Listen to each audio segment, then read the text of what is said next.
प्रभु यीशु मसीह के मधुर नाम में एक बार फिर से आप सबका स्वागत है। और हम विश्वास के विषय में जो कलीसिया में शिक्षाएं थी, जो कलीसिया की मान्यता थी, हम इस विषय में अध्ययन कर रहे हैं। और बाइबल हमें जो है बहुत कुछ बताती है।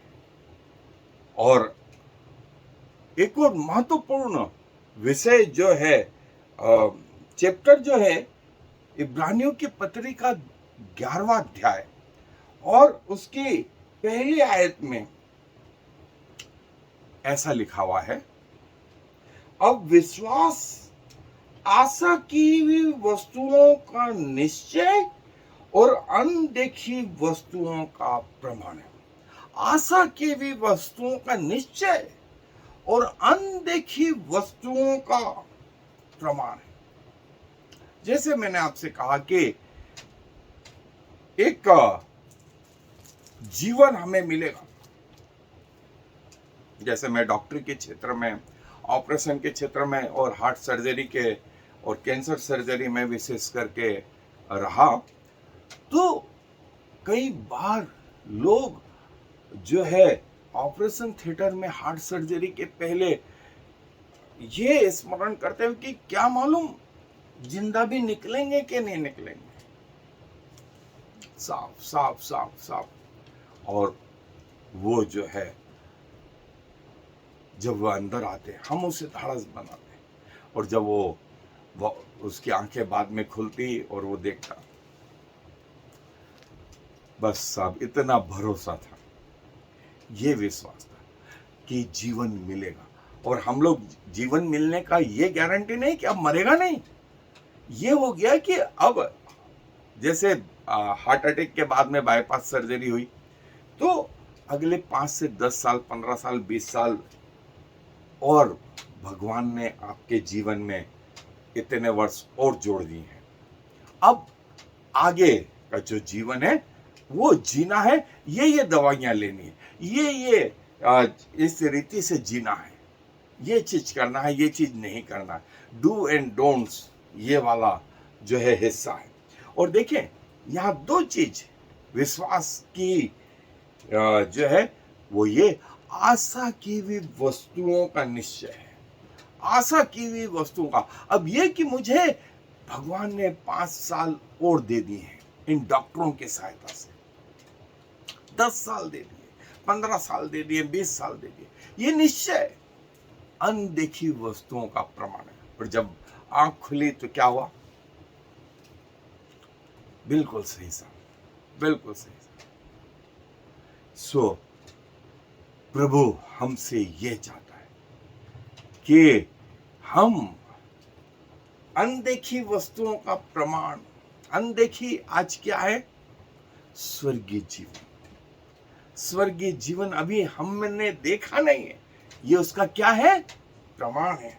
और आशा की भी वस्तुओं का निश्चय। आशा क्या की है? कि प्रभु के साथ रहेंगे, प्रभु के साथ जीवन जिएंगे।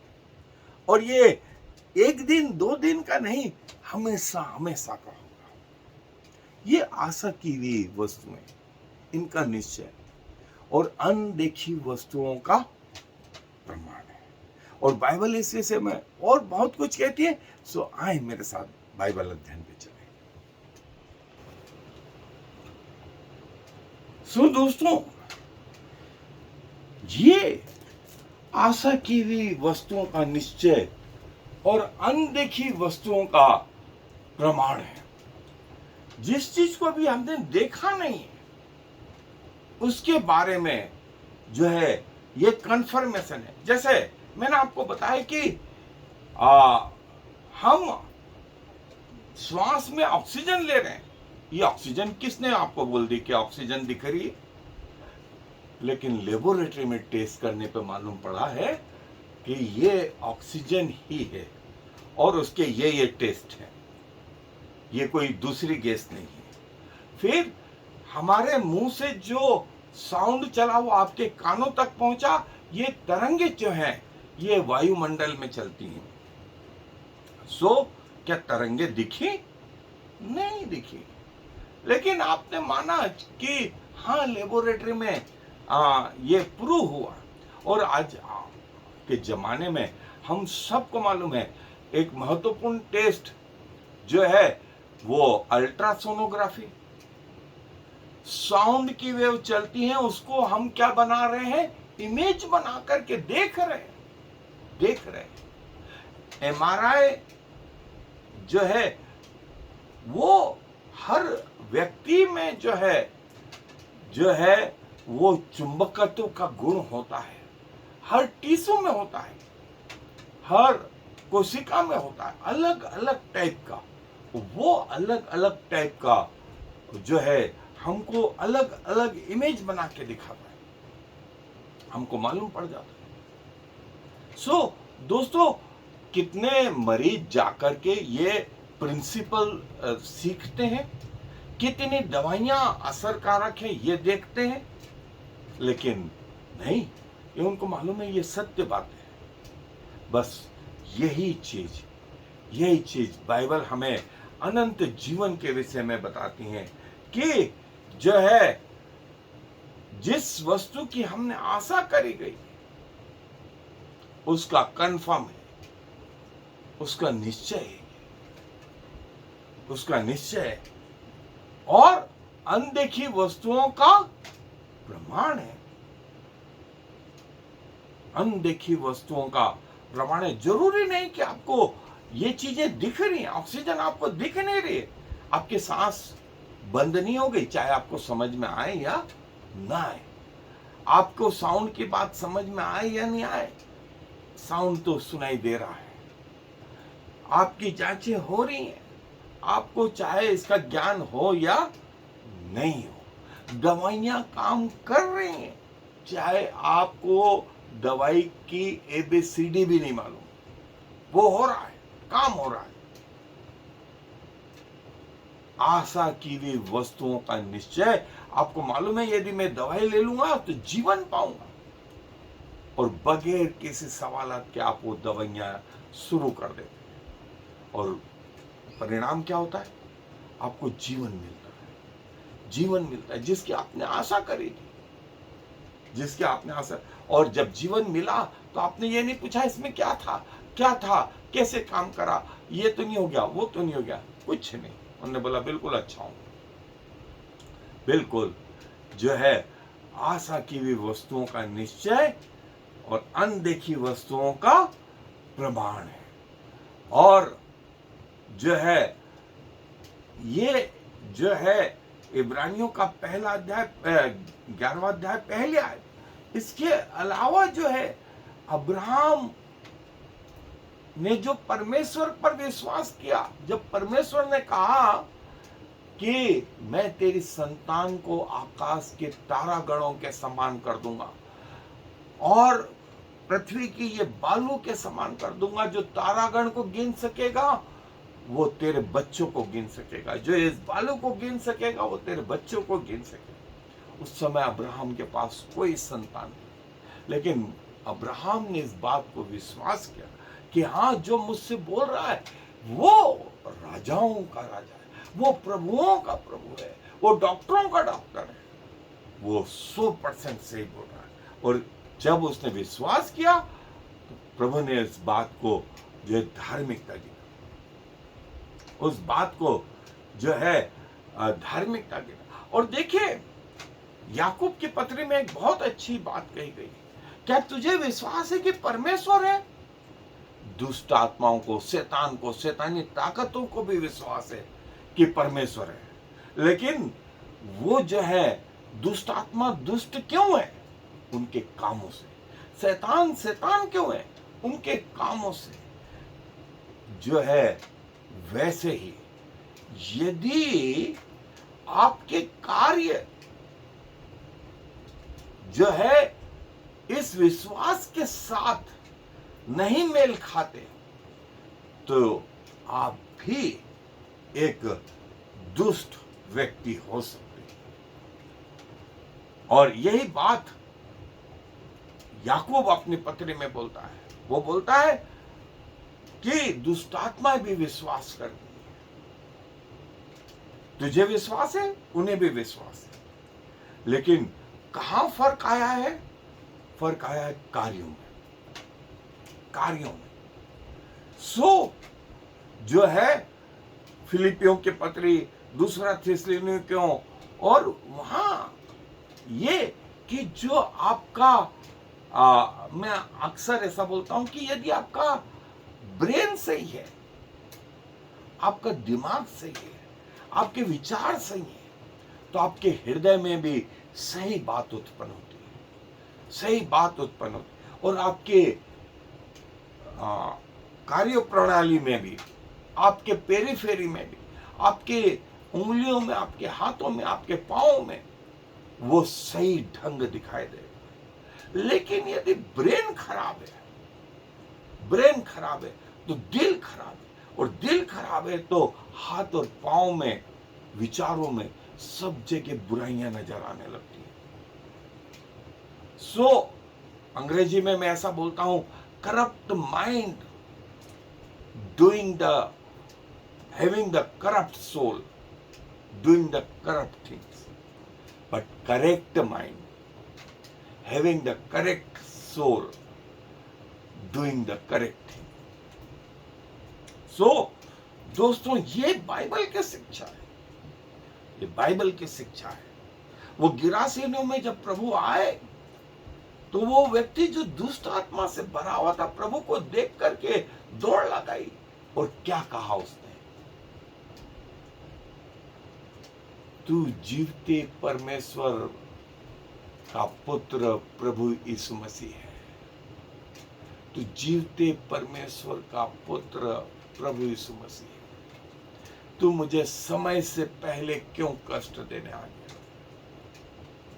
देखिए, हम में से कईयों को ये मालूम है कि यीशु मसीह जगत का उद्धार करता है, लेकिन कार्य प्रणाली में वे अलग हैं, और बाइबल इसे नकारती है, बाइबल इसे नकारती है। सो विश्वास के साथ में विश्वास का दूसरा जो पहलू है, सिक्के का दूसरा पहलू है, वो आपके कार्य है, आपके कार्य हैं, और ये बताते हैं कि आप परमेश्वर को कितना जानते हैं।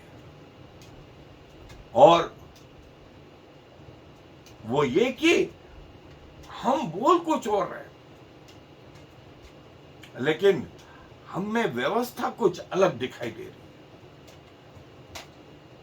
कई लोगों में हम इसके द्वारा फर्क महसूस कर सकते हैं कि उनका प्रचार करना एक अलग बात है, और उनका जीवन जीना दूसरे तरीके का है, जो समझ में आता है। स्वयं परमेश्वर को भी मालूम है, उस व्यक्ति को भी मालूम है, और धीरे से सारी दुनिया पर प्रकट हो जाता है। घर वालों को मालूम है, आपके कार्यस्थल वालों को मालूम है कि सोच में कुछ और है और कार्य प्रणाली में कुछ और है। और प्रभु यीशु मसीह हमारा बेस्ट आइडियल एग्जाम्पल है, हमारा आदर्श है, हमारा उद्धार है। जो कुछ उसने कहा वैसा जिया, वैसा करा, और चाहे प्राण भी देना पड़े तो भी उसने आज्ञाकारी रहा। वो गाली सुनकर के गाली नहीं बकरा था, वरन अपने को पिता के हाथ में सौंप रहा था। ये उसका विश्वास था कि एक दिन ये स्वयं मेरे सामने खड़े होंगे। इसीलिए क्रूस पर से उसने पहली वाणी पुकारी, हे बाप इन्हें क्षमा कर, क्योंकि ये जानते नहीं कि ये क्या कर रहे हैं। ये नहीं जानते कि एक दिन ये मेरे सामने खड़े होंगे और वहां मैं उनका न्याय करूं। इसलिए इनके पाप क्षमा कर। ये शब्द वातावरण में गूंज रहे हैं, जिसको लेना होगा वो ले लेगा। और वो ये कि प्रभु यीशु मसीह ने अपनी इस विश्वास को पब्लिक में जो है वो बताया, और बताया किसके द्वारा?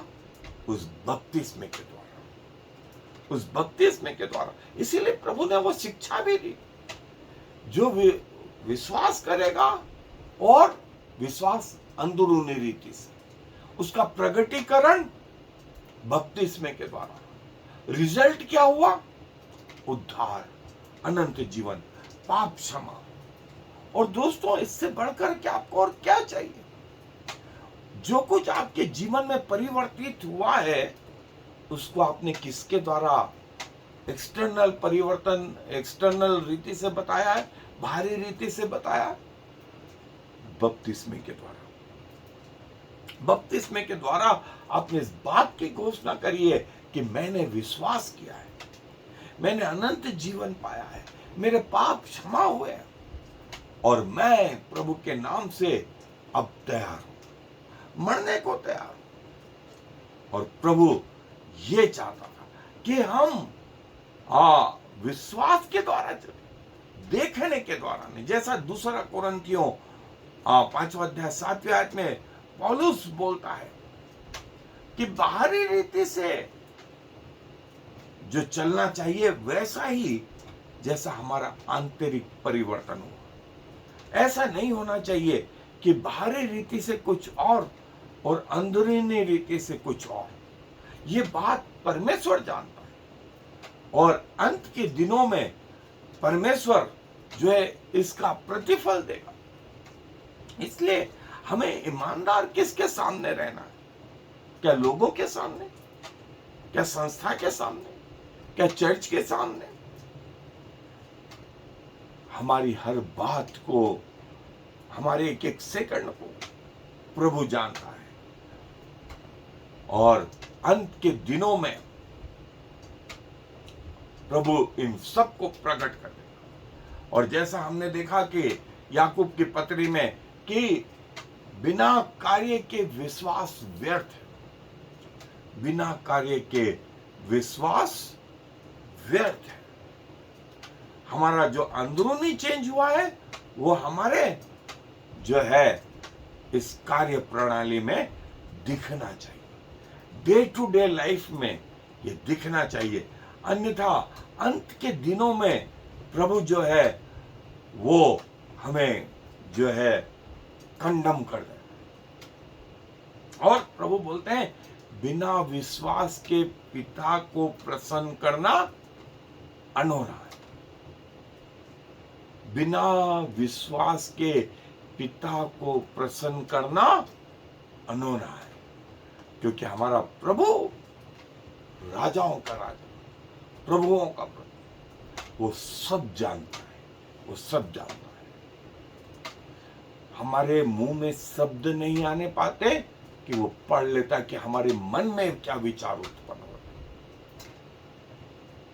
और इसीलिए उसने कहा जब पृथ्वी पे थे, गुप्त प्रार्थनाएं, गुप्त दान, गुप्त उपवास, इन सब बातों को दुनिया नहीं देख रही, लेकिन पिता देख रहे और वो इसके प्रतिफल हमें देगा। सो प्रभु ये चाहता है, ये चाहता है कि हमारा विश्वास जो है ऐसा प्रकट हो। सो प्रभु अपने वचन पर आशीष दे। आए दुआ में अपने स्वरों को छू। प्रभु जी धन्यवाद देते हैं जो आंतरिक परिवर्तन आपने किया, आप चाहते हैं कि उसके एक्सटर्नल भारी रीति से हम उसको प्रकट करें। ऐसा ना हो कि अंदर कुछ और बाहर कुछ और। प्रभु आपके प्रति ईमानदार रहें, क्योंकि आप उन सब बातों को जानते हैं और पृथ्वी के अंत में आप उसका प्रतिफल देंगे। धन्यवाद प्रभु आपके वचन के लिए, आपकी आत्मा के लिए। और प्रभु आप अपने मार्गों में हमें लिए चलना चाहते हैं। सारा मान सम्मान गौरव आपको देते हुए इस विनती को प्रभु यीशु मसीह के नाम से मांगते, आमीन और फिर आमीन।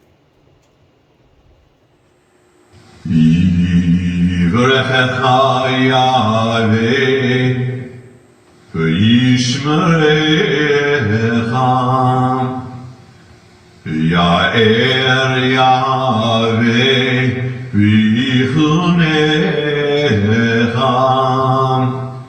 Yisayave